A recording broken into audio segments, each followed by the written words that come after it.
So I'll start. I'm Martin Beeby, by the way, and I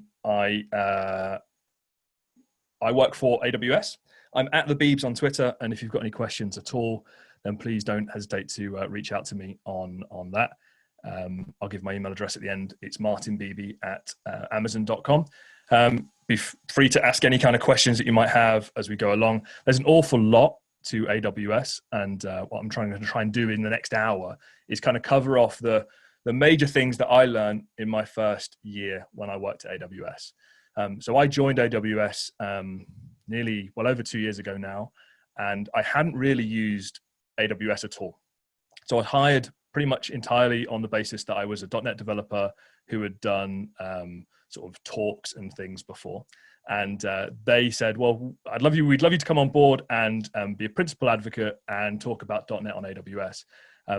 Now, I up until that point used a lot of Azure and Oracle Cloud Infrastructure, but I'd never actually used very much of AWS. The only time I'd ever really used it was when I was doing sort of competitive analysis and looked at their different systems and looking at their different services. But I would say that I came pretty new.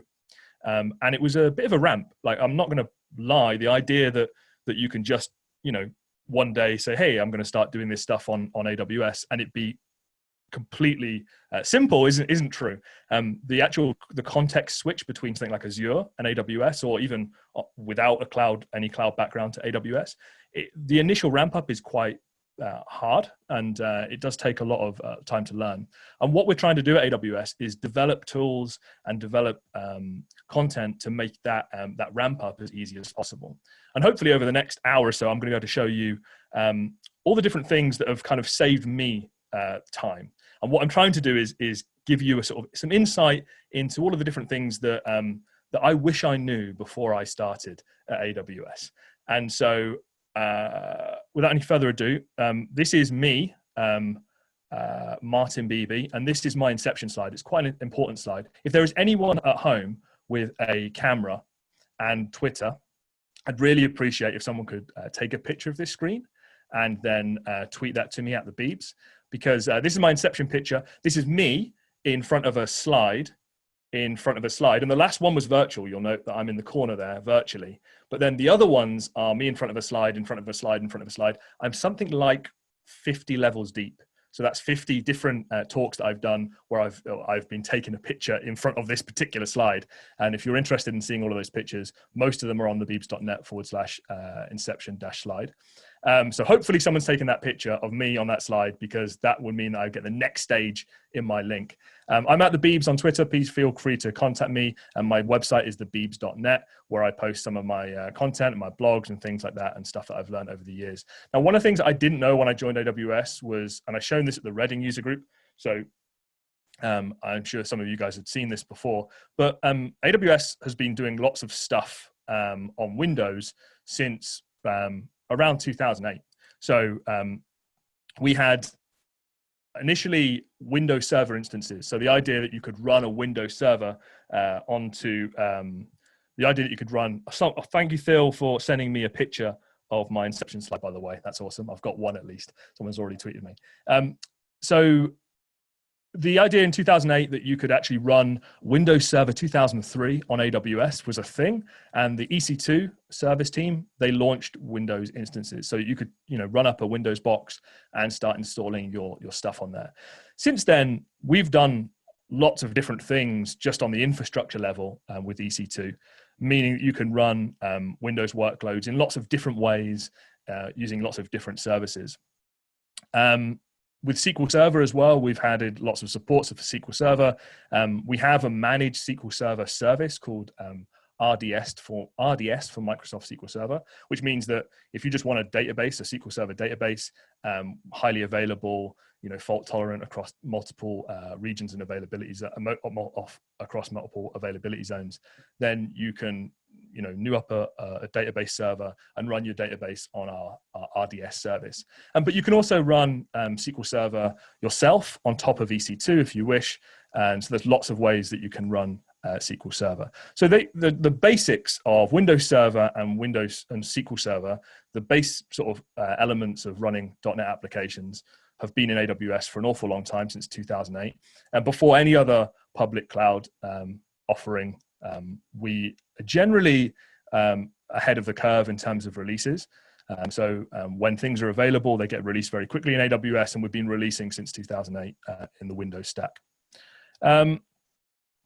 Also, we have .NET, specific .NET services. So we've had things like, we have an SDK for logging called X-Ray for .NET. We have the AWS tools for PowerShell that we added, which are built on top of .NET. We have .NET on Lambda, our serverless product. We've had a .NET Developer Hub on our website, and we've added new things like the .NET Porting Assistant, .NET Migration Tooling to help you migrate .NET applications or .NET Core applications to AWS. So there's lots of like tooling that we generate and create for AWS for .NET people. And we also, of course, have created an SDK. It actually was the very first SDK that AWS released was a .NET C# SDK.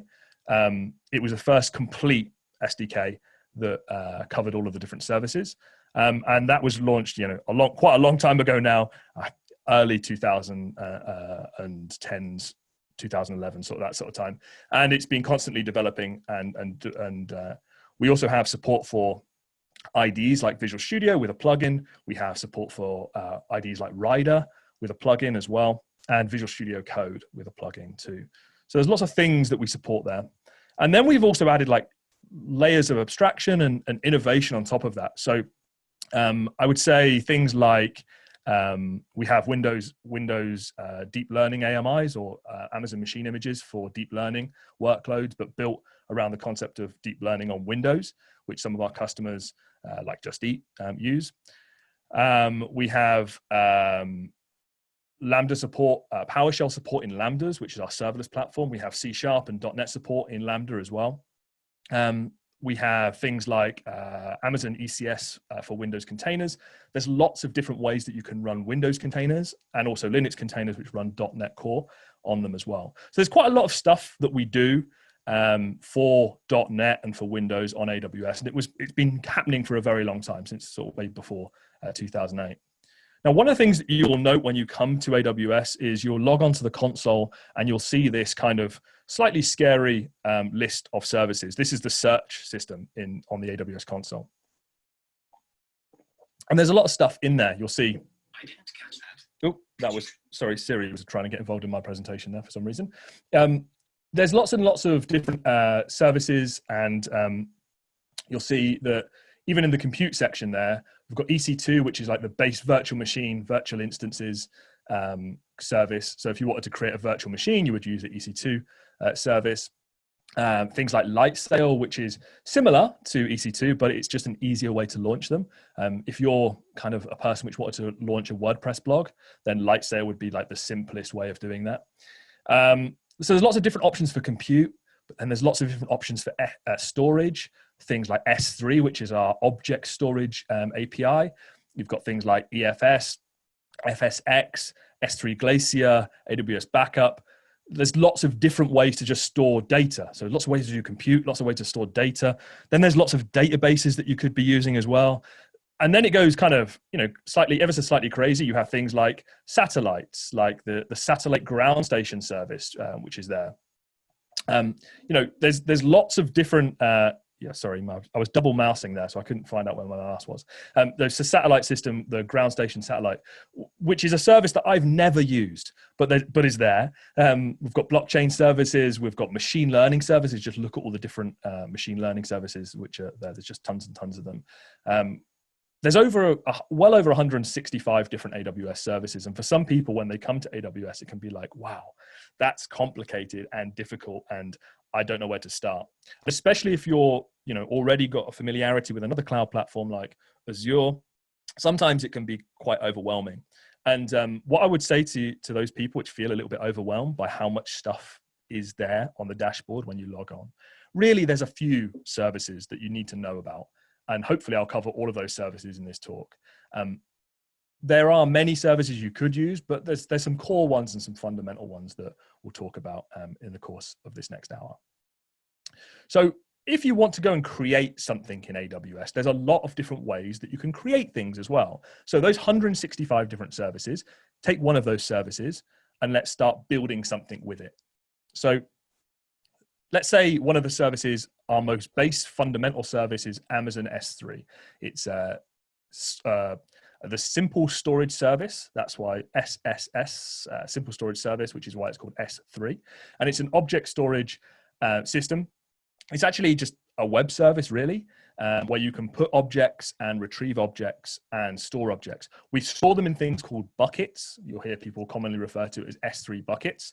And S3 buckets are used to store everything from PDF documents and put them out on the web to storing applications like Amplify applications or Node.js applications or static hosting. There's lots of different things that the S3 service can do. It's one of the biggest services that we have at AWS, and it's like it has 99.99999999999 11 nines of durability.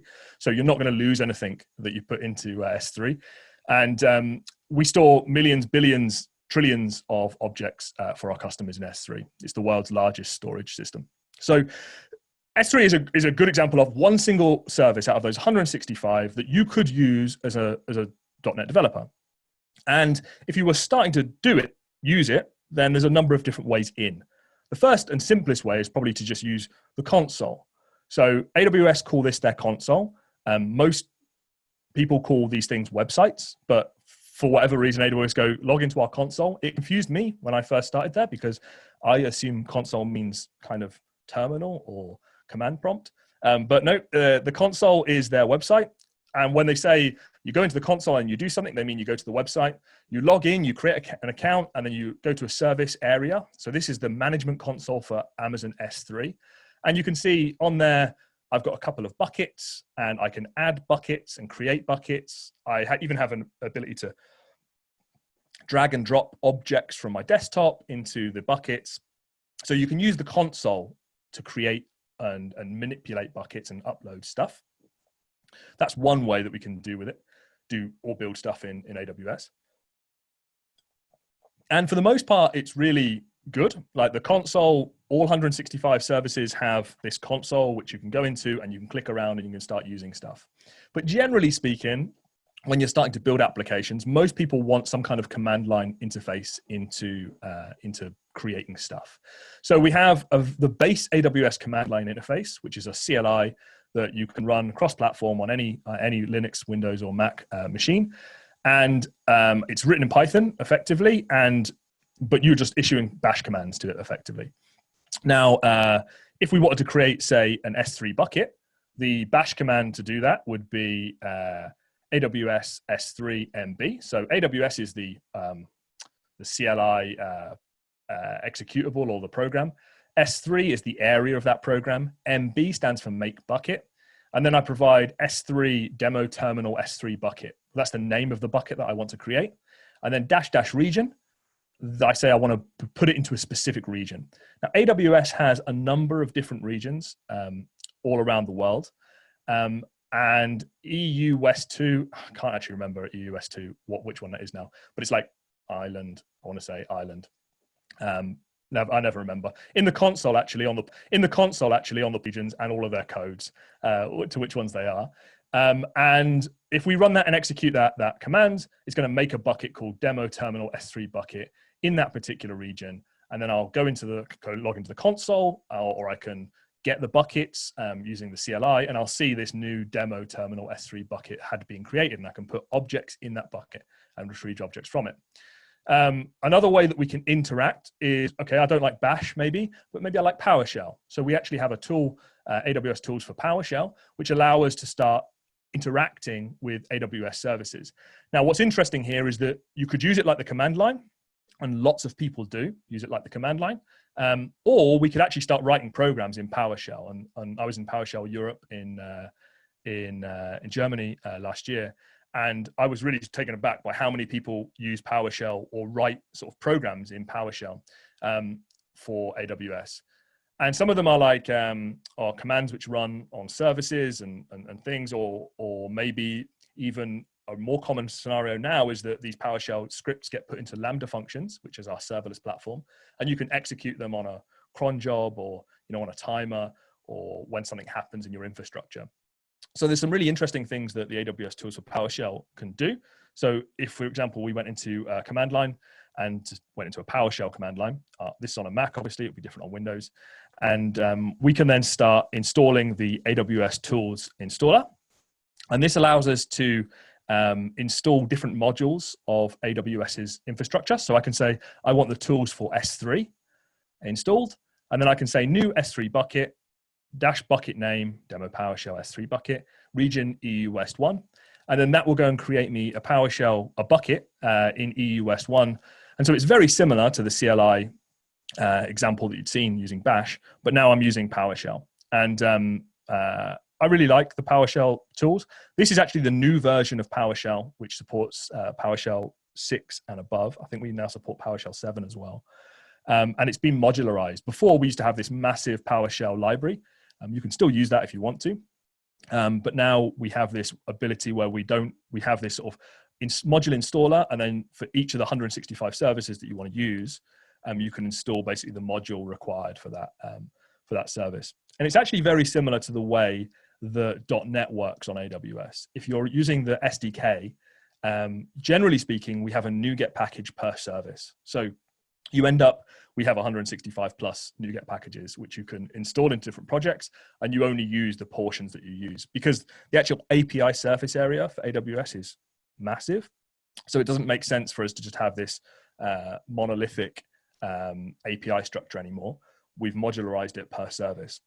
So this is a really nice, clean example of how the new PowerShell tooling works to create something simple like a bucket. So AWS CLI, PowerShell, or console. Now, DevOps people, they might use the CLI to create scripts. They might use PowerShell to create scripts to generate their infrastructure. Or they might use Terraform or CloudFormation. Now, Terraform, you might know what Terraform is. It's a way of scripting your infrastructure. AWS is supported by Terraform, and you can create infrastructure if you want to do it that way. CloudFormation is kind of AWS's version of infrastructure as code, which is great, but it's all YAML and JSON.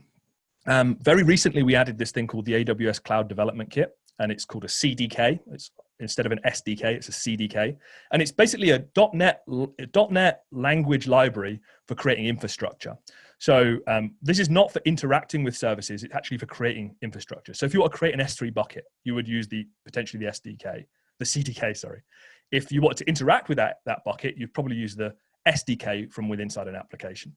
So the Cloud Development Kit is kind of for DevOps people who want to create infrastructure, and they want to do it in a code-first way, which is repeatable, probably part of a CI/CD pipeline. And you can use lots of different programming languages. There's a support for Java, Python, but .NET is a supported language too. So for that exact same thing, let's have a look at, if we wanted to create an S3 bucket, the code would look like this. So you have a thing called a .NET stack. I have a bucket called demo bucket created using CDK. Excuse me. I have this application effectively. It looks a bit like a console application. And then in my terminal or in command prompt, I type CDK deploy. It compiles the application and then generates the infrastructure inside of my AWS account. So this application would have created a single bucket, but of course I could have created Lambda functions, buckets, I could have created containers, all sorts of different things as well. I tend to use CDK whenever I'm generating demos or whenever I'm writing any sort of projects on AWS. And the reason I do it is because it means that people can just pick up my code and then execute it and then run it inside of their accounts, and it will generate all of the application infrastructure required to run that application. So this is an example of just creating a simple bucket. To get the CDK installed on your machine, you go to your terminal. It's actually written in Node. So we just say npm install globally AWS CDK, and it will install eventually it will install the CDK for us. And then we can start generating applications.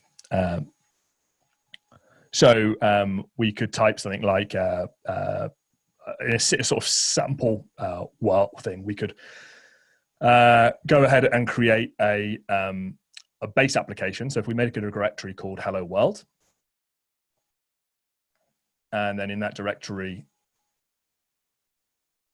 we say CDK init or initialize at -- language equals C#. Give the name of project called Hello World. And it will generate a template pod project for us in that folder. So if we go into that folder, we can see there is a source folder and a README and a CDK JSON file. Go over to the source folder.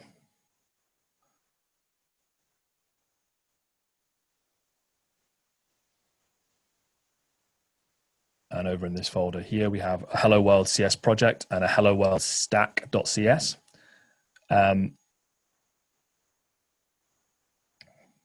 This is all the different NuGet packages that this particular application references.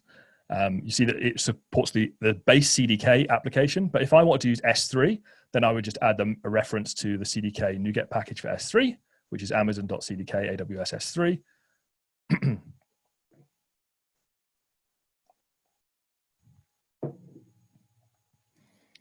One called S3 deployment.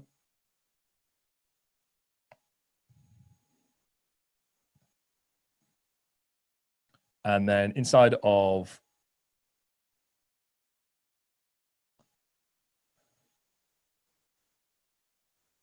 the stack,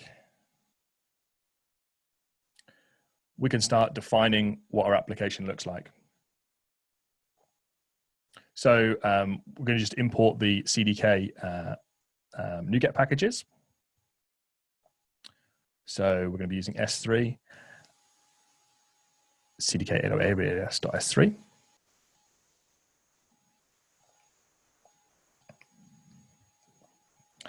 And then I'm writing the same sort of code that I wrote earlier, which was just creating a bucket. So I say I want a new bucket.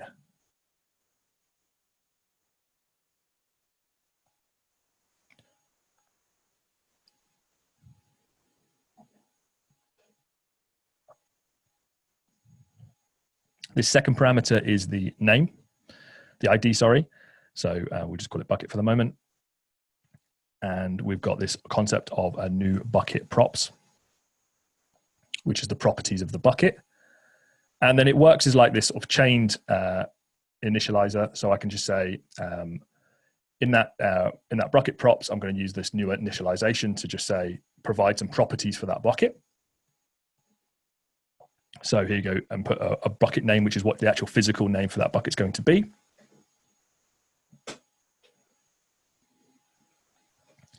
The Beebs CDK demo.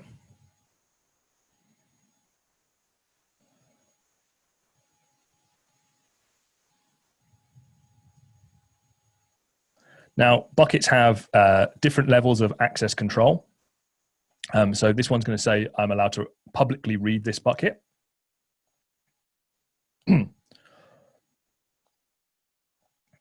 I'm also going to set an index property on bucket called website index document, because S3 buckets can actually be used to store websites. And this is what I'm going to do in this demo. So I'm going to create a bucket and I'm going to store a website in that bucket. Now it's going to be a basic website. It's just going to be an index HTML example. But if you're interested, I could have created a container to contain this document, to contain this website. And that container could have easily contained an ASP.NET application. But what I'm going to do instead is create a thing called a policy statement. And we're going to be using this to sort of create a policy for the bucket that I've created.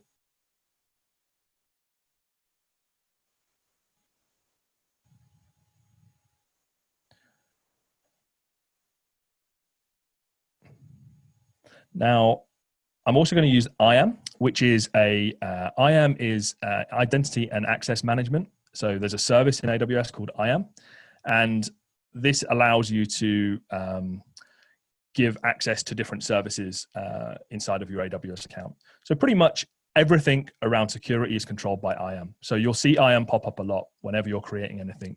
You'll see IAM policies and IAM users.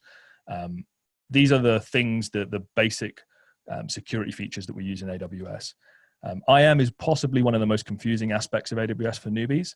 And if you come to it, that's where I'd spend a little bit of time learning what IAM is and how to use IAM. Okay.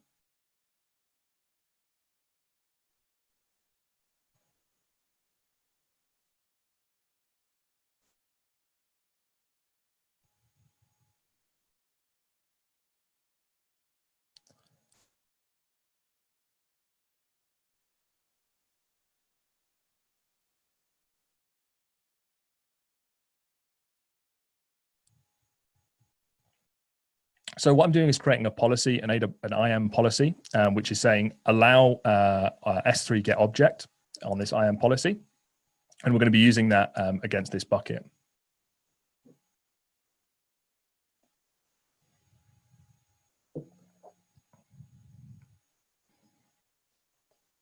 Now, I'm creating all this stuff inside of the CDK, but I could have created it quite easily through the console or through command line or through PowerShell. And I'm not at this point writing anything which is an application. What I'm writing is basically creating the infrastructure for my application. Now, this application is really simple. It's an S3 bucket, which is going to contain some HTML documents. But the point being is that you can define all of your infrastructure. So if you want to create an EC2 instance, if you want to create an Elastic Beanstalk instance, if you want to create whatever, you could do it in code this way using C#. And then check that into source control and have it part of your CI/CD pipeline to then go and build your environments. So where are we now? I've got a policy statement, which is basically my security statement, which says allow S3 objects and allow S3 objects on that particular bucket. I've attached the policy statement to that bucket by using the bucket arn. You'll notice on line 21. And then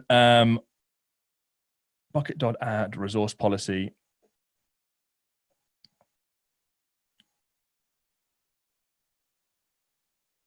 Add that policy statement to that bucket. And then finally, what I'm going to do is I want to take basically put some kind of objects into my S3 bucket. Now, usually you'd put S3 buckets objects, perhaps you'd do it manually, or perhaps you would use an application to upload to S3. What I'm going to use is this feature in the CDK called a bucket deployment. And it's basically going to take a local package or something locally in my system and just upload it to the bucket when it creates the bucket. So it's just a way of deploying something to that particular S3 bucket. S3 buckets are used for loads of different things, not just object storage. They're used quite commonly in AWS to store built packages, to store, if you, for example, create a Lambda function, you might put the code for the Lambda function in an S3 bucket and then deploy that to the Lambda service. So S3 buckets are used an awful lot to do lots of different things inside of AWS. It's one of the reasons why I thought it'd be the best service to just introduce you to first. So I need the S3 deployment and NuGet package.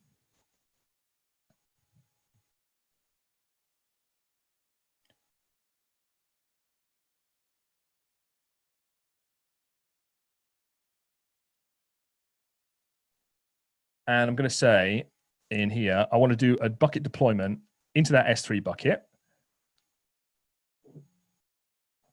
So I need to give it the destination bucket. Well, that needs to be a reference to the bucket that I've created. And the thing is with the CDK is I can reference the objects. So I can say the destination bucket for this deployment is the bucket that I've just created. And then the source, the thing that I want to put in that bucket is going to come from my local file system. So it's basically upload when I deploy this thing. Asset, source, asset. And it's just going to look for a folder on my local machine called site content.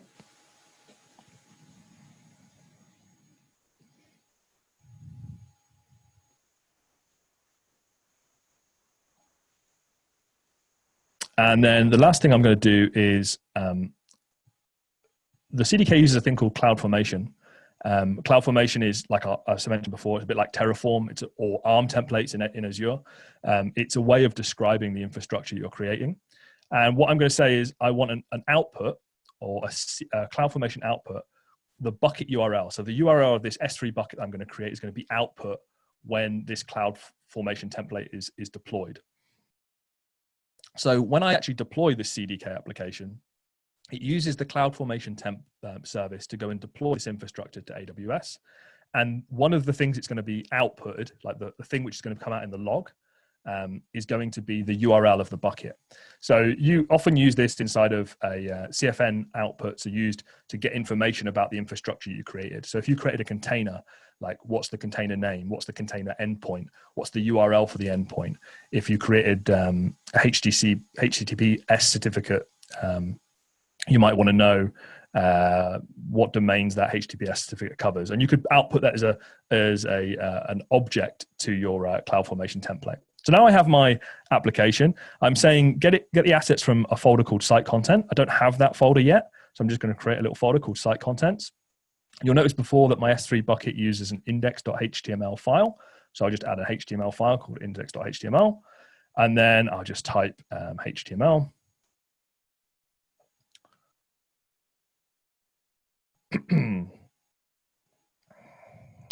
Oh my goodness. It is live. I'll save that, and then go over to the terminal. So I'm using VS Code here, but you could do this in like your command prompt or whatever. And I just say CDK synth. What that does is it builds that application I just created, and it synthesizes it into a format called CloudFormation. CloudFormation is basically the description file, the YAML in JSON, which describes the infrastructure. So this is like common. This is CDK. This is CloudFormation. So this just looks like what a CloudFormation template would look like if you were to hand code it. It's massive. It's what, 300 lines of code for that template. So this is a bit like a Terraform template, an ARM template. It's a lot of work just to create that S3 bucket and a deployment to that S3 bucket. What I can do instead is just say CDK deploy, and it takes that CloudFormation template and it deploys it in my AWS region, which I said. It tells me that it's going to make some security changes, because I actually changed some security features in there as well, some settings. And then there's the output, which I mentioned, which is the website. So if I click on that, it will open up the website, and then that website is being served by my S3 bucket. So that's a really simple but full example of creating a little bit of infrastructure and doing some stuff with it. And then you would obviously then create that as part of a CI/CD pipeline, that when we check in our code, maybe it would use that to go and deploy our static website to our AWS application. It doesn't have to be S3 buckets. This could be building containers. It could be deploying containers. It could be uploading zip files to which contain your code, which will then deploy to something like Elastic Beanstalk. There's lots of different things. Well, everything that you can do in AWS, pretty much you can do through the CDK somehow. So that's what the CDK is, just to give you some reference what it is. But this is all about creating infrastructure in AWS. What about writing code for AWS? Well, if we want to, inside of applications, speak to AWS and speak to the 165 different services, then we'd use the AWS SDK for .NET. Now, this is, there's a SDK for lots of different languages. We have multiple language support, but we have a specific team which work on an SDK for .NET, and it completely covers all of our services. So as we launch services, they're included in our .NET SDK in the same sort of day or a few days after the release of the service. So here's an example of a class which just uploads some information to an S3 bucket. So our infrastructure has already been created. Maybe we've created it using the console. Maybe we've created it using PowerShell, or maybe we've created it using the CDK. Now I'm going to upload something to one of those buckets. So here I have a constant string which says the bucket name, so demo terminal S3 bucket. I'm going to create an object called object1.txt. I'm going to say what region I want to put this bucket into. And then it's a console application. So basically I create an Amazon S3 client. So this is part of the SDK. This S3 client is a concept inside of the SDK. And I've got this function called writing an object async. And then all I have here is a put object request, which is, again, an object which is part of this high-level SDK. I give it the bucket name, which references that constant. So it gives it the demo terminal S3 bucket, a key for the object, and then the content for that object, which is going to be, in this instance, just a string which says sample text. And then I have an async await function called put object async, where I take the put request and I call this here. Now, this console application will then authenticate to AWS. Now, if it's running on my local machine, it's going to authenticate using the AWS credentials which are installed on that machine. You can have multiple profiles on a particular machine, but it's going to use the current active profile for that application. If you're running this application inside of AWS, it's going to be running it on a machine, and it's probably going to be using the credentials that it gets through IAM. So if it wants to say write to S3, like this code is doing, then the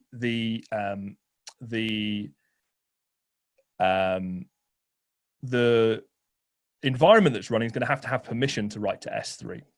So in an EC2 instance, we would assign the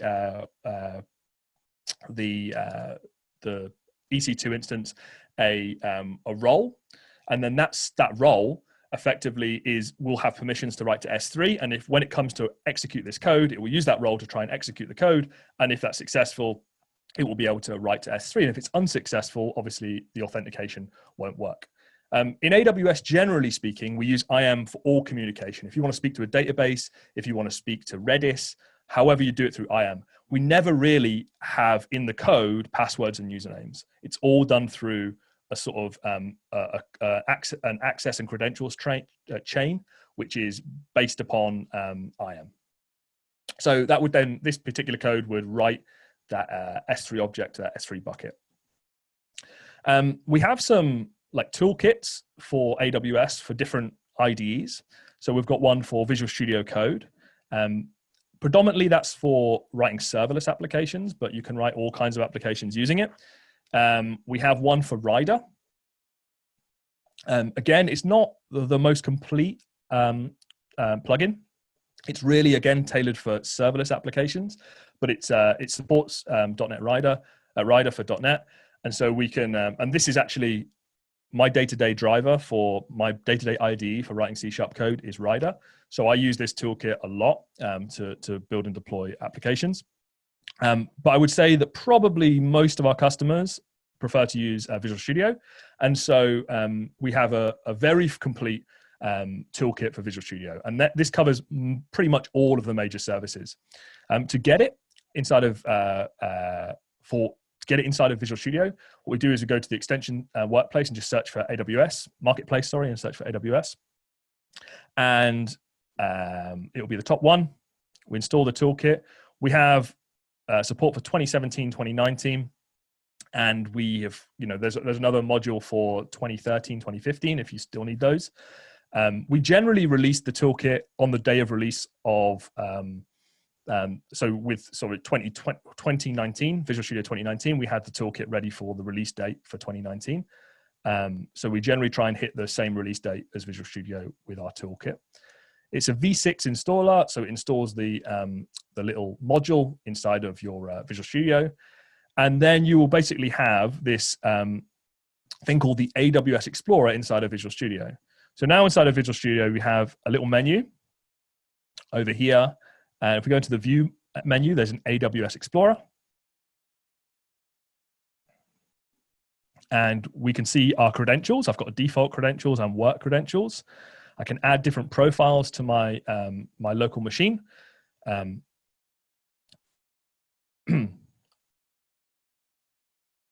And we can explore our AWS account from within Visual Studio.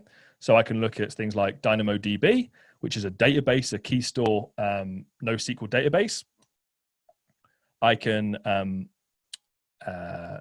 add things like, what's quite cool about this is that we can interact with the services from within Visual Studio. So here I'm basically adding an entry to my database.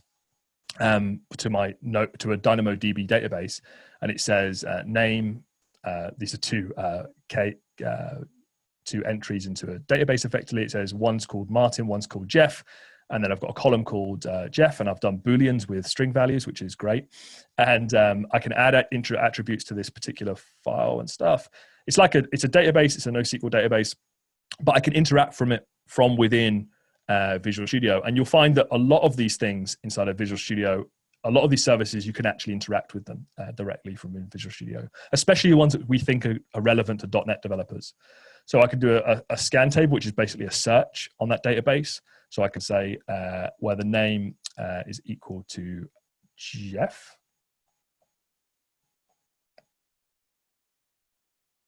Do that scan table and it returns Jeff. He's age 35 and he is a Jeff.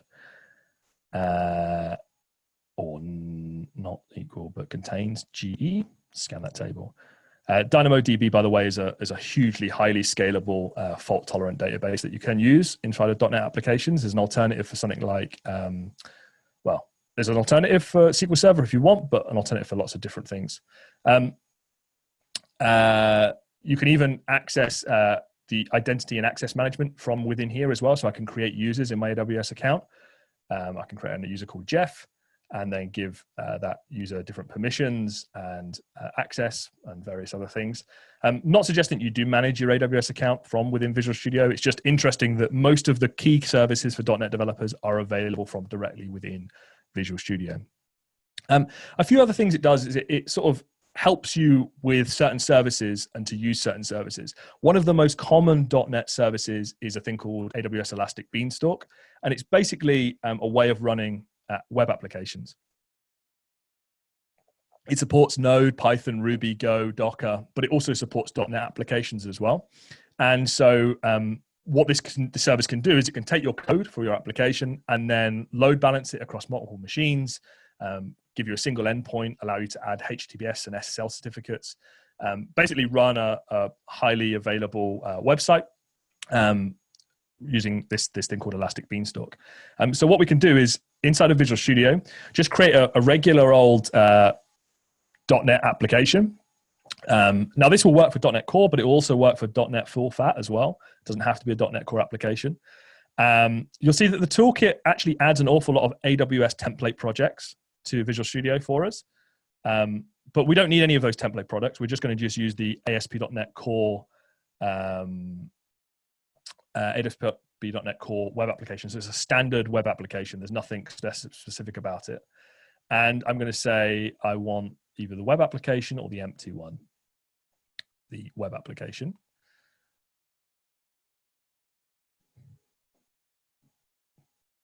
It creates web application number 6. And then I can right click, publish to AWS Elastic Beanstalk directly from within Visual Studio. And then basically it allows me to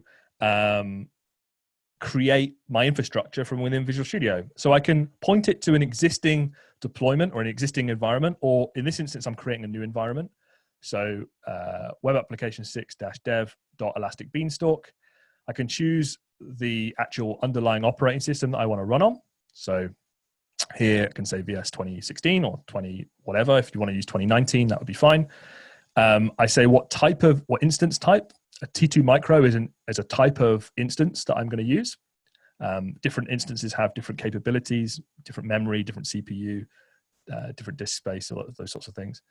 I can say I'm going to use a thing called a VS a key pair, which is like my security key to access it.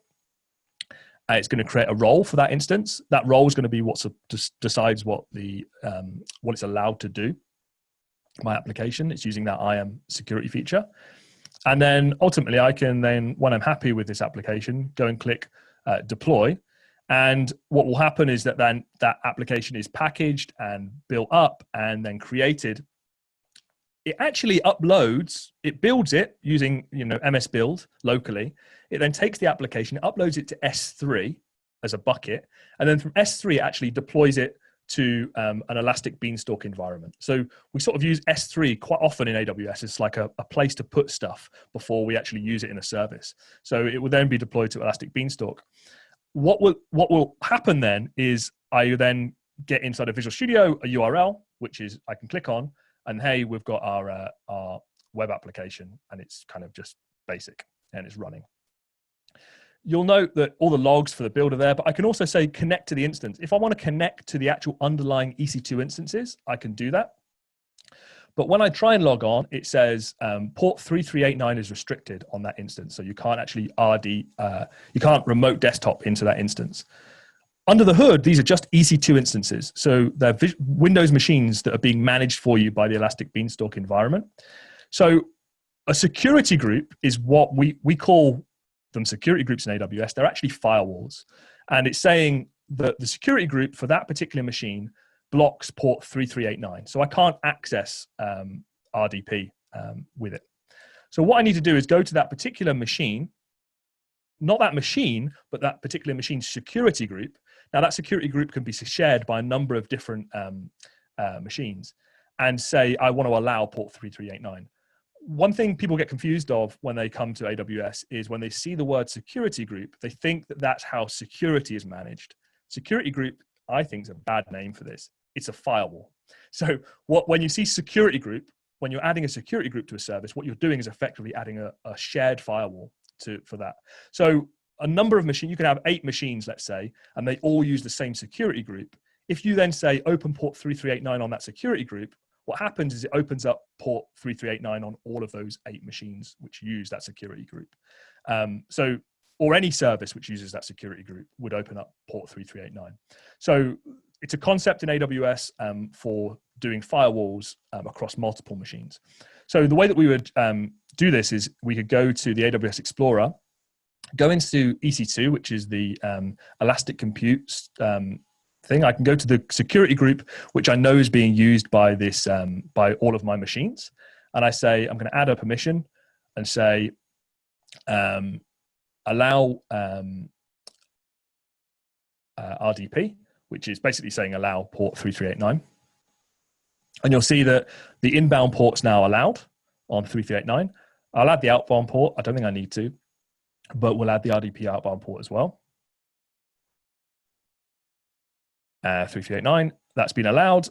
And now what we should be able to do is just, now I'm not suggesting you do this when you're using when you're using Elastic Beanstalk. The whole point is that you don't access the EC2 machines. They're being managed for you. They're being patched for you. But you can. I want to show you behind the covers, it's just Windows machines running your website. So we can now go to connect to that instance. You don't provide username and password. What you do is you provide the key pair, which I downloaded earlier, and then that will automatically log you into your Windows machine. And you can just see it's standard IIS running behind the scenes. Elastic Beanstalk is just a management control plane for servers. And if I go in there, you can just see, it's just IIS running effectively there. As well as building Elastic Beanstalk stuff, that's fine. But what if you wanted to build containers on AWS, .NET containers? You can take your Windows containers, so containers built for Windows, and you can run them on AWS, or you can take your containers built for Linux, so ASP.NET Core applications, which can be built and constructed inside of a Linux container. They can also run on AWS. We have a number of different ways you can run containers. We have a managed container service called ECS. We have a serverless container service called Fargate, and we have a Kubernetes service called EKS. So there's lots of different ways you can run a container.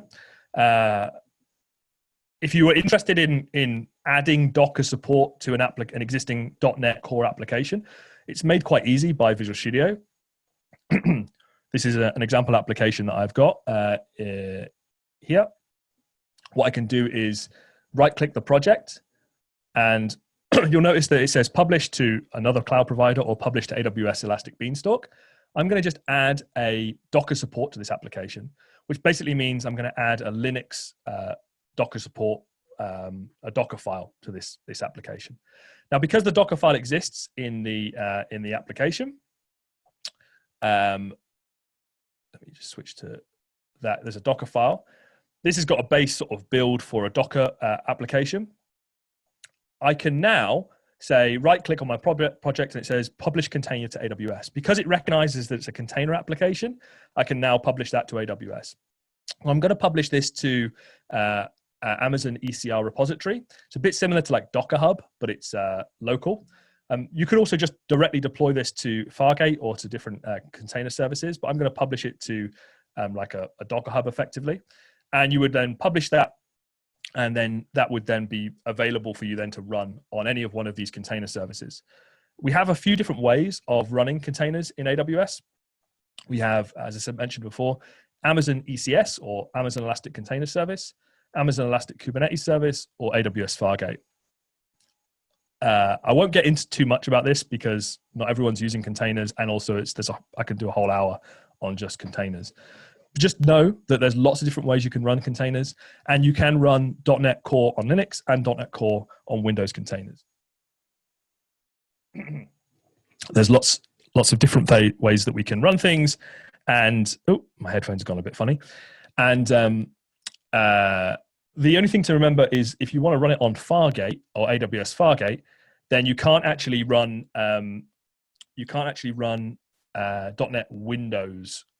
So things that have been built for Windows containers, Docker for Windows, you can't run them on Fargate. You can run them on ECS and you can run them on EKS, but AWS Fargate is this way of basically just, you give us your container and then we run it on our infrastructure. That pool of infrastructure which we run it on is actually our Linux machines. They're not Windows machines. So we can't run Windows for Docker. We can just run regular Docker. So lots of different ways you can run containerized applications. Ooh. So next, I'm going to just talk a little bit about serverless applications. So I've shown you how you build an Elastic Beanstalk application effectively, run a regular standard .NET application. I've shown you a little bit about how you might run a container-based application. We have a service in AWS called AWS Lambda, which is our serverless functions service. And I'm just going to show you how you would use that as a .NET developer to run a .NET serverless application. So this is where I currently am broadcasting from. It's not actually from that particular guild hall. I'm in Northampton, roughly. And we've got this image of one of our most famous monuments, which is the Northampton Guild Hall. And what I'm going to do is I'm going to use this. I'm going to write a little console application, which is basically going to use AWS recognition to identify and label an image.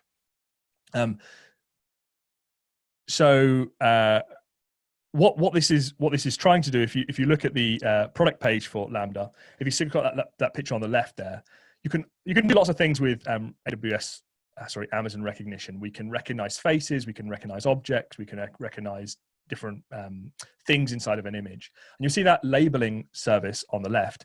It's taking an image and it's saying that it's 99.3% it can see a person, 83% it can see a crest, 84% confident that it's outdoors, 99.1% sure there's a mountain bike in that picture, and 82.8% sure that there's rocks in that image. So what I want to do is I want to upload images to my S3 bucket. And then every time I upload my image, I want it to run a piece of code and label the image which is uploaded. The application I'm going to write in .NET, and it's going to be run on the AWS Lambda service. So basically, S3 is going to trigger, every time an upload happens to S3, it's going to trigger a Lambda function. And the Lambda function is actually going to write to the image all of the different labels that it's found inside of that image. So this is the image that I'm going to be uploading. We're going to start with triggering an S3 project.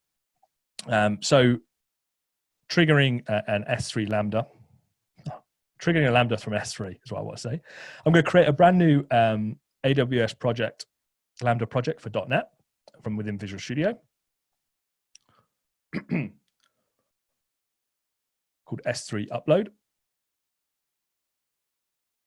And I'm going to just use this thing called detect image labels, which is a blueprint sample project, which comes out of the box when you install the tools. And you'll notice that it's using some NuGet libraries. It's making reference to a number of different NuGet libraries.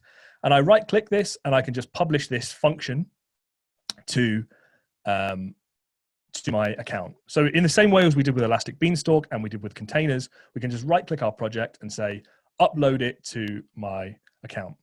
What I did there is I attached a role to that function, and that role is what provides the security context for that Lambda function. So it created an IAM role called Lambda _ exec _ S3 upload. So if I want to give that Lambda function the ability to speak to AWS recognition, I'll need to go into the IAM service, find Lambda _ exec _ S3 upload, and then give it a permission to speak to recognition. If I want it to call RDS, I need to give it permission. I don't go to my application and change the passwords for accessing these different services or API keys. What you do is the role that's attached to that EC2 instance or that function or whatever, that actually implicitly has the permission to speak to these different services.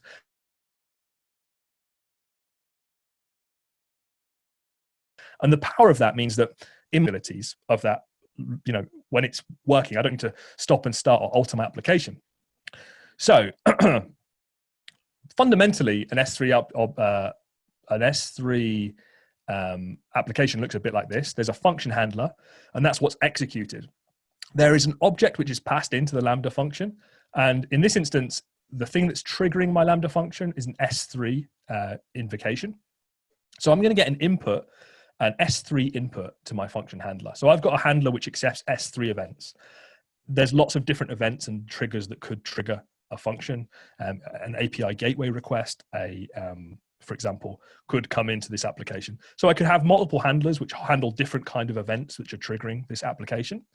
What I'm going to do here is I handle the S3 event, and the S3 event which comes in contains some context, and it contains input records. So it basically has the records that have been uploaded to S3. So what I can do is I can look at the different records that have been uploaded to S3, and I can see if it's a type of, if it's an image, if it's one of the supported image types. And if it is, I will continue. And if it's not, I'll write an error to the log which says the particular S3 upload is not a supported image type. So if you upload a PDF to my S3 bucket, basically my Lambda function is going to try and process it, notice that it's not an image, and just ignore it. Otherwise, what it's going to do, it's going to use the Amazon SDK for recognition. So this is the SDK, it's this recognition client, and it's going to use a function on there called detect labels async. And I'm saying basically, I'm going to have a minimum, I can have a minimum and maximum confidence level for the labels that are detected. And I provide an image object to that detect label async function. I'm just getting my image from S3. So I'm actually saying, this is my S3 bucket information, the name and the key. It uploads it to the recognition service. The service then returns a number of labels. So you'll see that I've created a list of tags, and I get this response back of labels. So for each response that I'm getting back, I'm going to loop through it, and I'm going to add the response to my list of my tag list effectively. I'm only going to do the top less than 10. So if tags.count is less than 10, then it will keep adding labels. And so it'll only ever add 10 labels to the object. Else it will skip it. It basically only adds the most confident. They're listed by confidence. So it's going to list the most important ones. What I then do with these tags is quite interesting because I need to save that somewhere. I could save it in a database. I could save it in a text file. I could save it somewhere else. But S3 actually allowed you to take the objects in your S3 bucket and attach metadata to them. So I'm going to add some tagging metadata to each object and say, I'm going to add 10 items in most cases. And it's basically going to have the label that's been found in the image and the confidence which has been found there. So because I need this function to speak to recognition, I'm going to go and find that role which runs my Lambda function, Lambda x S3 upload, and I'm just going to add a policy to it. And the policy is going to be Amazon recognition full. So it's allowed to speak to recognition. If I didn't add this policy, then my function would basically error when I tried to run it because it would say I don't have security permissions to speak to recognition. So now what I'm going to do is create an S3 bucket. I can actually create an S3 bucket from within Visual Studio. So there's loads of different ways you can create buckets. This is another one, a bucket for the Beebs. It's going to create a brand new bucket for me. I'm then going to right click that bucket. And in the event sources, I'm going to say add, for the function, I'm going to say add an event. So whenever something's uploaded to S3, a bucket for the Beebs, it's going to actually invoke this particular S3 upload function. So now that I've tied those two things together, if I go and I can apply that, it will change that in the cloud for me. And now anytime that I upload something to S3, my Lambda function is going to be invoked. So I need to upload my image to S3. You can actually upload images from within Visual Studio. I'm going to upload it here. And you'll note that there's no tags on the image. But once I've uploaded the image, in the background, the Lambda function got executed. And so what happens is that particular image now has some tags attached to it. Now, what's happened in the background is the Lambda functions ran. It's then went and written the metadata back to the image, and it's listed it by order of what it's found. So it's found a building, architecture, palace, mansion, clock tower, house, tower, city, housing.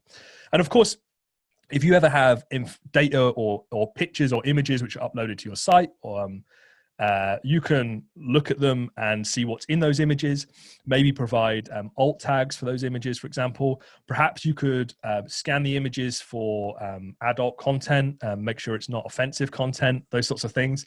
The recognition service does all sorts of things. It can do face detection, it can do OCR, handwriting detection, lots of different things that it can do. So this is a simple example of it detecting labels in an image, but there's loads of things that all of our AI and ML services can do.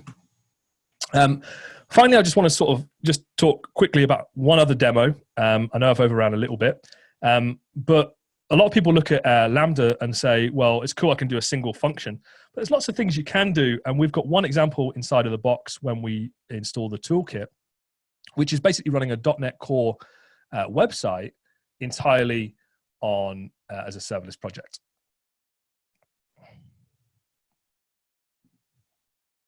So if we go into File, New, Project,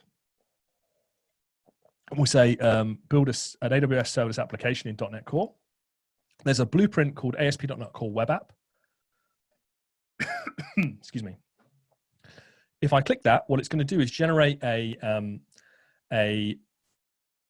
ASP.NET application or a web application. It's a model view controller application. It's got a few different things in it. It's got this Lambda entry point file and this local entry point file. The Lambda entry point file is where the application is going to run when it's stored as a Lambda. And there's this other file called the serverless template, which basically is showing how we deploy the application as a template. What we're doing is we're creating this, we're uploading this function, and depending on how the URL is passed in, it's going to be passing the information over to the controller, the MVC controller, and then executing the portion of the application. I won't go into the ins and outs of specifically how all of this works and how it's all wired up. But what we're effectively able to do then is run this website as a single serverless Lambda function. And what this means is that the whole point of serverless and Lambda is that you only ever pay for the execution to run the code. We're not storing EC2 instances. We've not got we're not paying for a virtual machine. It's basically, all we're paying for is when anyone hits this function, it will cost us money. And if they don't ever hit the function, it never costs us anything. We get 1 million invocations free every month. So you can run a website on this, especially like a marketing brochure website, which is visited like a few thousand times. Instead of hosting that on a virtual machine, you could host that in a Lambda function like this, and you only actually pay when people visit the URLs. It's a Lambda function, but because it's routed via MVC, it means that we can go to the different MVC controllers. It executes the same Lambda function, but it returns different portions of our MVC application. So it's just, there's lots of different and unique ways that you can use Lambda. It isn't just a way of running a single function. And we have our customers which are running all kinds of different applications on Lambda, from web applications to API backends. They use it for data processing when objects are added to their database. When they're added to their data lakes, it does things. We have the backgrounds, the backends for things like chatbots. If you're building anything for Amazon, I don't want to say her name because she's listening in my office, but if we use Amazon Alexa, then to write any of the background skills for that, you will be using Lambda for doing that as well. And also IT automation. I mentioned that you can use you don't have to write .NET stuff. You can write PowerShell stuff as well. So you can run, do IT. You can write PowerShell scripts and then have them run on a schedule. Is a Lambda function, and they can do stuff against your machines. Or, there's lots of different things that you can use these Lambda functions for. It's quite interesting and stuff. Now, I've shown you lots of different ways you can run .NET applications. We've shown you serverless applications, Elastic Beanstalk, containers. I've shown you the tool sets for AWS, AWS for Rider, for Visual Studio Code. I've shown you have support for the CLI. We have support for PowerShell. If you're sitting there thinking, well, I'd like to, I would be really interested in using AWS, but I'd like to, I've got a really old .NET application. That's not a problem. Old .NET applications completely run on our platform too. There's lots of ways of running. You don't have to be .NET Core applications. But one interesting thing which we've just made available is a thing called the porting assistant for .NET.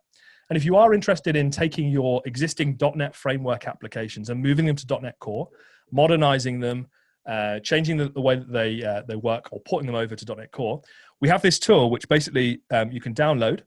You can run it against the application which exists in your on-premise scenario. We run the application through it, and we basically do a scan of the application, and we figure out what APIs it's using, and then generate a report on how difficult it would be to convert that .NET full fat framework application to .NET Core. And we can even go a little bit further to actually help you do the actual port as well. So taking your existing code and then porting it, making the replacement for the libraries and so forth into a .NET Core application. So we're trying to develop tools which help .NET developers not only build their applications which are new in things like Lambda and create new fancy .NET serverless applications. We're also trying to help customers which want to maybe move from .NET frameworks, existing .NET code, to .NET Core by building tools like the porting assistant for .NET. And with that, I would like to say thank you very much for listening. And hopefully, if I can find my closing slide, it's somewhere here. Say thank you very much. I'm at the Beebs on Twitter, and my my email address is mbb@amazon.com if you've got any other questions at all. Now I'm sharing my screen, so I can't see any of if there are any chat questions. Oh, there's loads.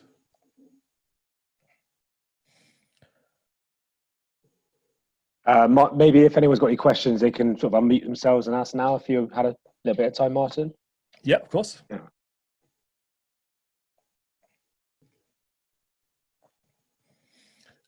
So I've got some questions from things saying, is RDP really the preferred access method? Absolutely not. I'm only showing you RDP purely so that people can see what it is. Like, a lot of people are familiar with RDP. And so I'm just showing you that the under the hood of an Elastic Beanstalk instance is actually EC2 instances, which you could RDP to.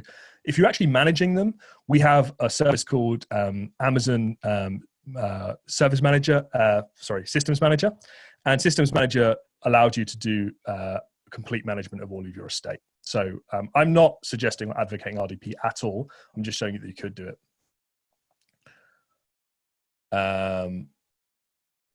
I'm just going to have to scroll right to the top and see.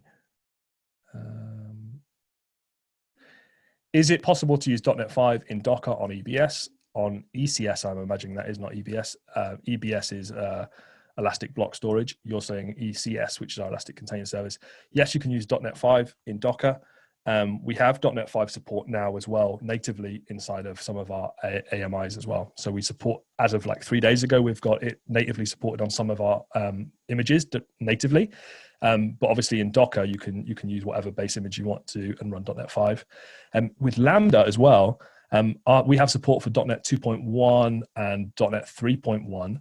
But with Lambda as well, you can create custom runtimes. So if you wanted to use .NET 5 or you wanted to use .NET 20 whenever it's released, you could create a thing called a custom runtime and use that to execute your Lambda functions. So there's that possibility as well. Is it possible to run Abadas on EC2? I don't know what Abadas is, but yes, absolutely. I don't know, whatever it is, there's always a way to run it on EC2. EC2 is just basically virtual machines, but I don't know what that particular service is. There are massive increase in customers adoption after .NET Core release. Were there any massive increases in customer adoption after .NET Core released? We have the largest share of .NET customers of any cloud platform. More people run .NET code and Windows on AWS than they do any other cloud platform. That's just purely to do with the size of AWS and the fact that so many of our customers have been with us from the start. Customers like in London, like Just Eat, customers like, well, there's tons of customers which have been doing AWS on .NET stuff on AWS for a long time. .NET Core it's become more interesting, I'd say, because with .NET Core, you're basing a lot of time you're running those things on Linux, and all of a sudden that opens up that you can run .NET Core on lots of different AWS services that maybe we didn't have direct support for before. So I think, especially in the Docker and containerized world, .NET Core has always been a really popular thing. And I'd say, as generally, and this is a .NET developer, until .NET Core came out, I thought there was a decline in .NET. Like, I'd moved to a different language. I had been doing Node for about 3 years, and I've came back to .NET personally because of .NET Core, and we have lots and lots of customers using it actively on old systems and also actively with brand new greenfield projects as well. Are there any plans to have an Azure App Services equivalent in AWS? Elastic Beanstalk is the equivalent to Azure App Services, but there's no plans to have the exact same thing as the Azure App Services. I haven't seen or worked on Azure App Services for about 4 years, so I'm not really sure what it used to be, a managed IaaS service, and we don't have that directly. We kind of do with Elastic Beanstalk, but it's not identical. And with Azure App Services, for example, you can't see the underlying infrastructure. With Elastic Beanstalk, it's just a service control plane over EC2 instances. So we don't have the exact same requirement. If you've got a requirement or something that you can do in Azure App Services that you can't do, or you want to be able to do specifically in AWS, like, do get in contact. I'd love to hear what that is, because maybe we have a similar way of doing it, which I can speak to you about. What is the IDE you're using to demo CDK programming, please? That was VS Code. I moved between VS Code and Rider predominantly, and I use Visual Studio 2019 less and less. Predominantly, it's because I use a Mac, but I just find I think Rider's really good, so I generally use Rider. So I think the CDK demos I was doing today were in code. Yeah, someone's commented right under there, but some of them were in Rider, so I was just confusing you.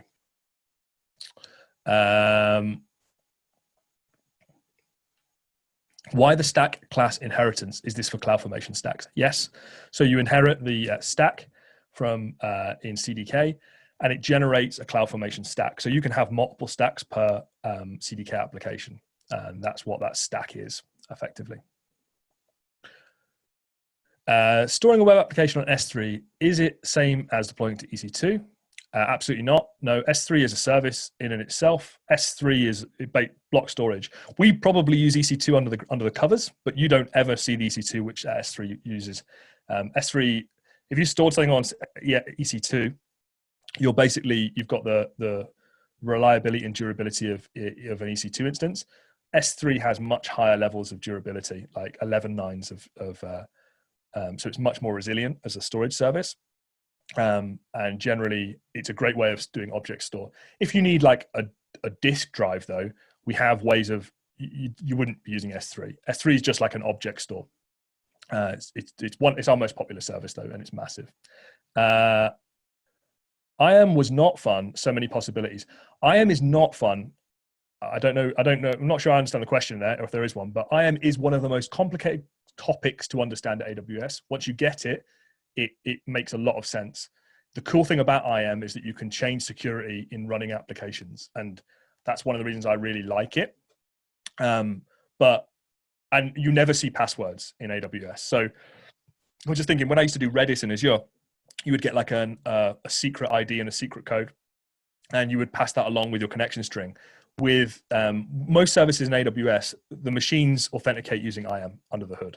So it is a bit more complicated to work out as a security model, but once you get the hang of it, it's a lot of power in IAM.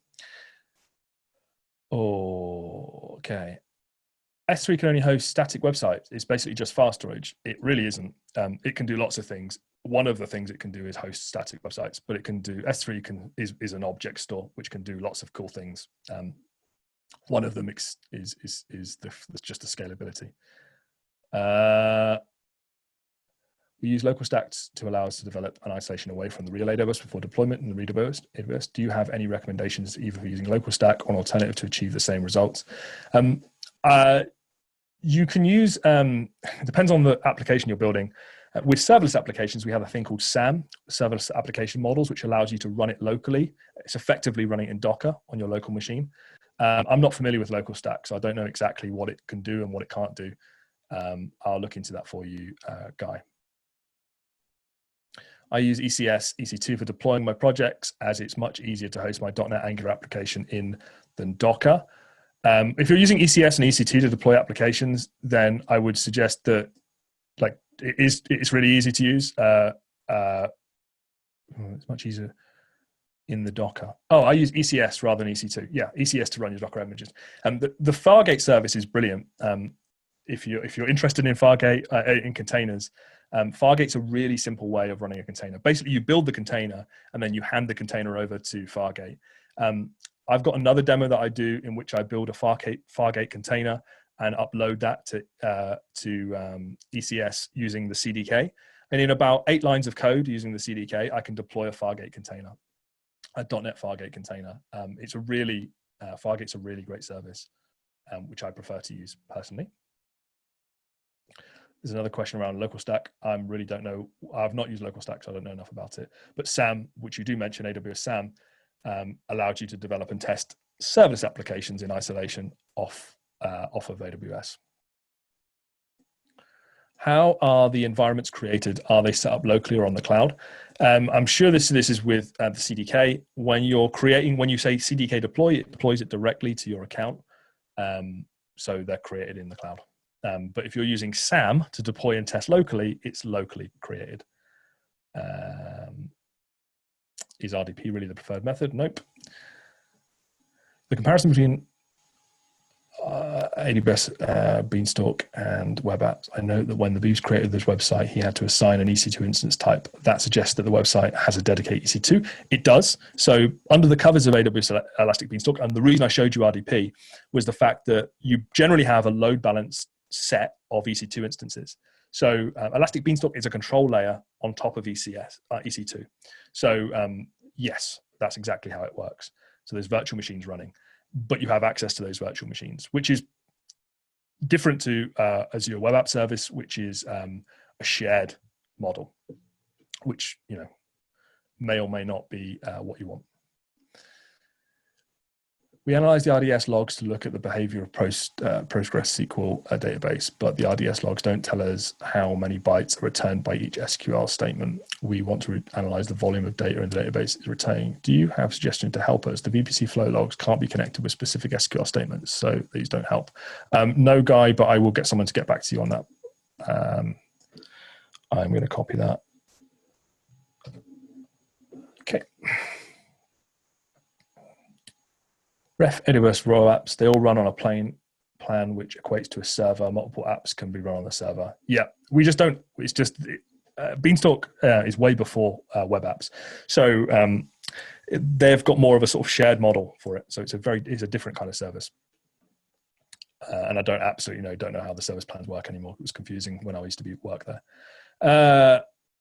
There's more questions about that. How do you think AWS compares with Azure from a .NET developer perspective? So it competes completely with Azure. In the, I would say one of the things that Azure has, which is really good, is really deep integration with the Visual Studio directly out of the box. It's awesome how you can just right click and publish, because they own the tooling. So it's cool in that point. Personally, AWS can do absolutely everything Azure can do. AWS has more services than Azure has, and we've got more regions. There's more availability zones. There's more capacity. So I think it compares really well, but take that with a pinch of salt based upon where I work. I work for AWS, so of course I'm going to say AWS, but I would be hard pushed to think of anything that you can't do in Azure. And what I would say is that the vast majority of really large scale .NET applications run on AWS. There's a huge there's a big correlation between the biggest .NET projects and AWS, and I think there's a reason behind that, because customers have built up trust with AWS over the number of years that we've been running at high scale. And we were there before Azure, so we have this advantage that we have customers which were with us in 2011 still with us, because we're able to make their sites and their applications scale. Thank you, Martin. I've not used AWS for years. Thanks for your time. That's the same question. Was the .NET Core application you showed running a Lambda accessed via API gateway or some other way?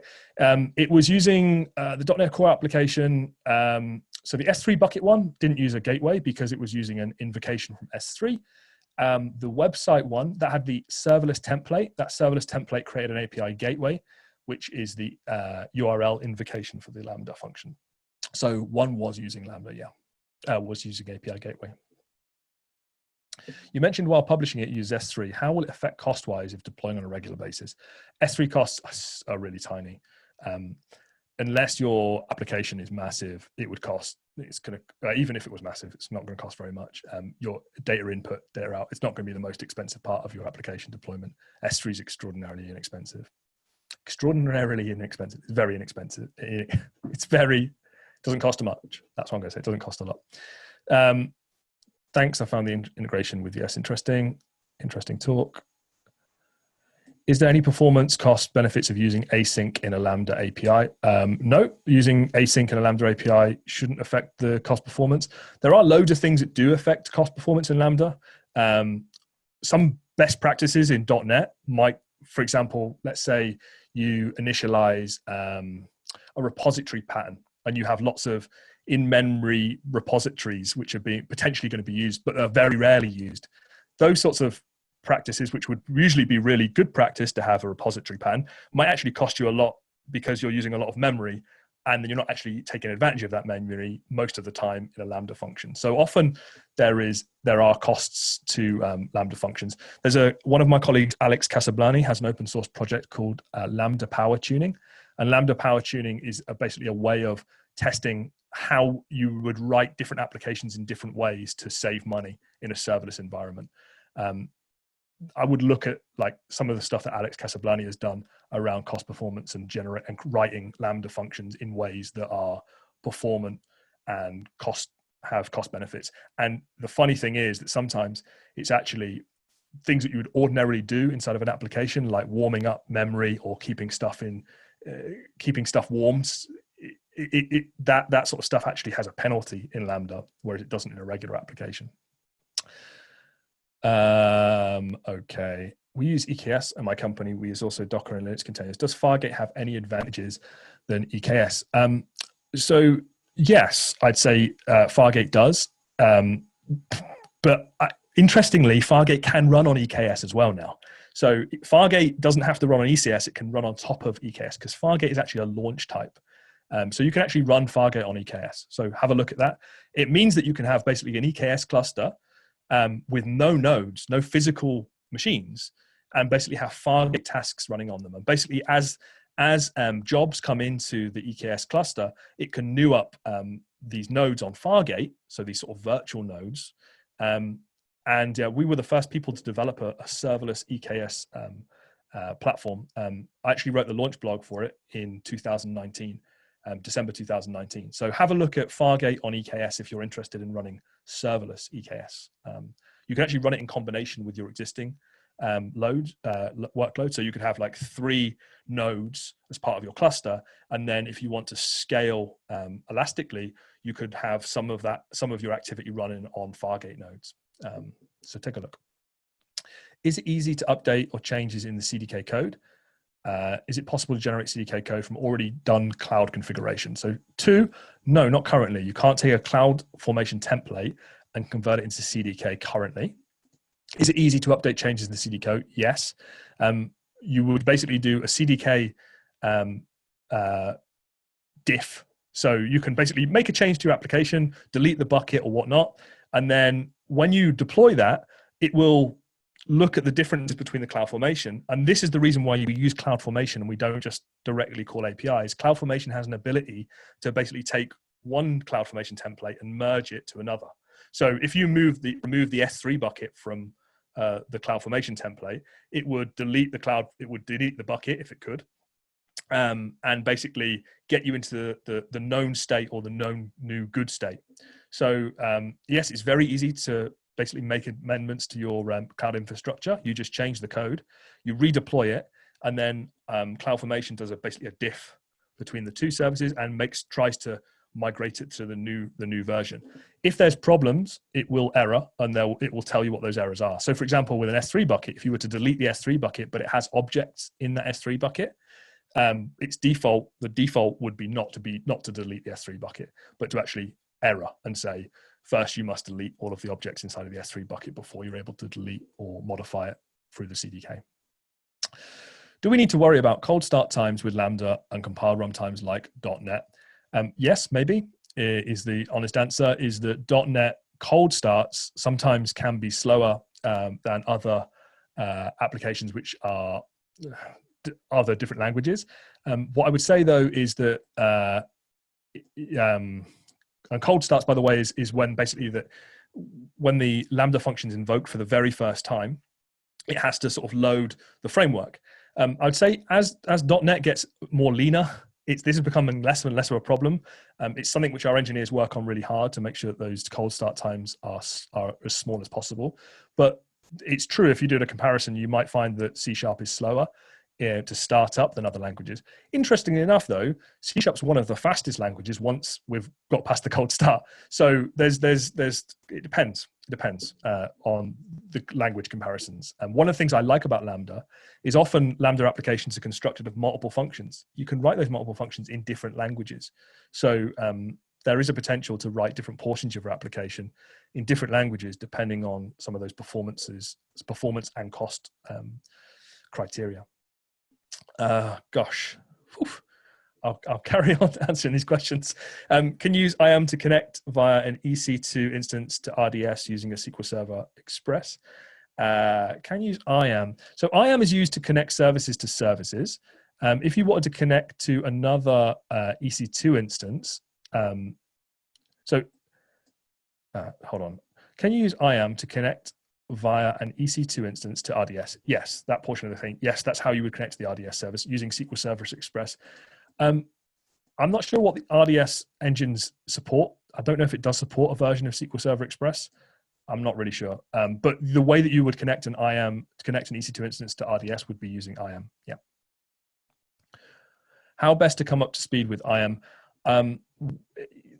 Search the internet or wait for about another 2 weeks. I've written a book on .NET and ASP.NET for ASP.NET developers and AWS. It's called the .NET Developers Guide to AWS, and it should be finished in the next month. I'm self-publishing, but I'm writing up on the best practice for IAM. So check me out on Twitter, and I will be posting that soon. Just noticed that you appear to have an AWS toolkit for IntelliJ. Yes, wondering what it supports developing Kotlin applications. So IntelliJ, we have support for all the IntelliJ IDEs. We started with Python. I don't know Kotlin very well. I've not done Java for about 2.5 years, or been in the Java ecosystem for about 2.5 years. But generally for the IntelliJ IDEs, we have serverless support. So I imagine that's what it would be. But you'd have to check that out. I'm afraid I don't know. Oh, John for IAM. Oh, that's a response. Do you have a recorded video of the Fargate one? I'll tweet it tomorrow. I'll take a note to do that tomorrow. When you said S3 can only host static websites, did I? It was a response to the guy asking if it was the same as deploying to EC2. I wasn't saying. Oh, right, cool. Sorry. I think I'm at the end of the questions now. A Cloud Guru, that's a really good question. If you do want to know about IAM, A Cloud Guru is a great place that you can learn about AWS. You're completely correct. Thanks, Craig, and the other people which have been saying A Cloud Guru.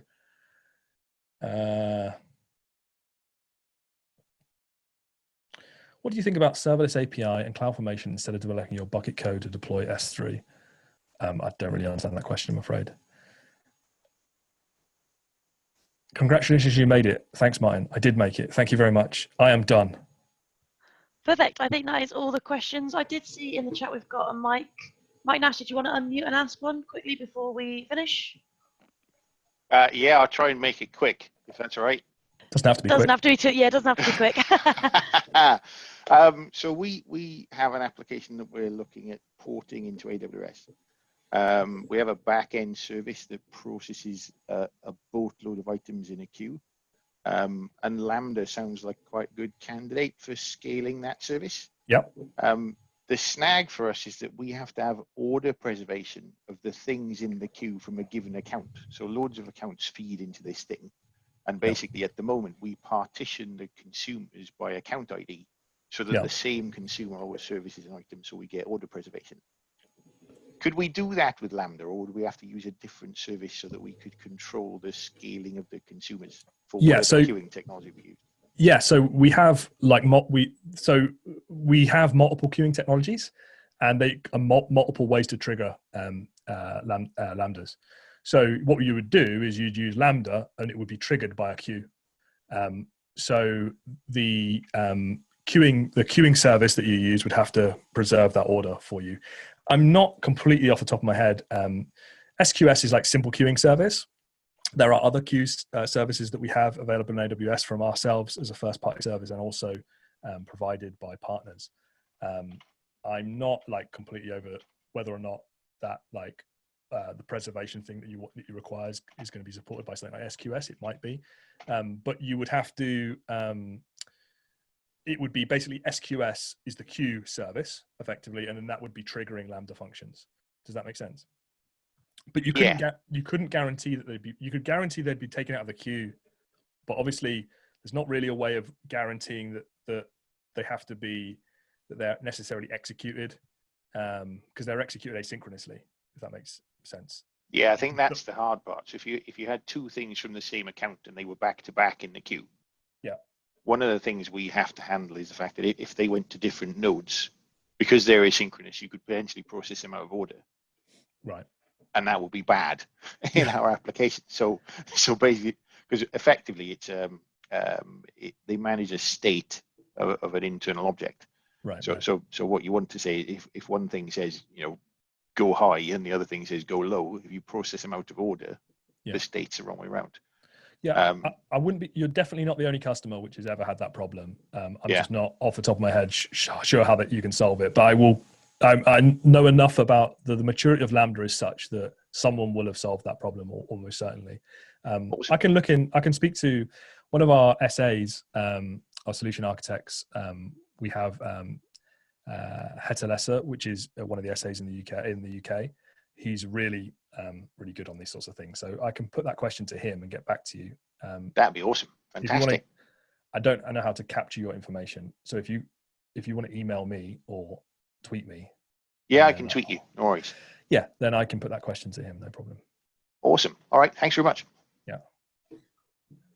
Perfect. Lovely. That looks like a good place to stop. So thank you, of course, to Martin for your time.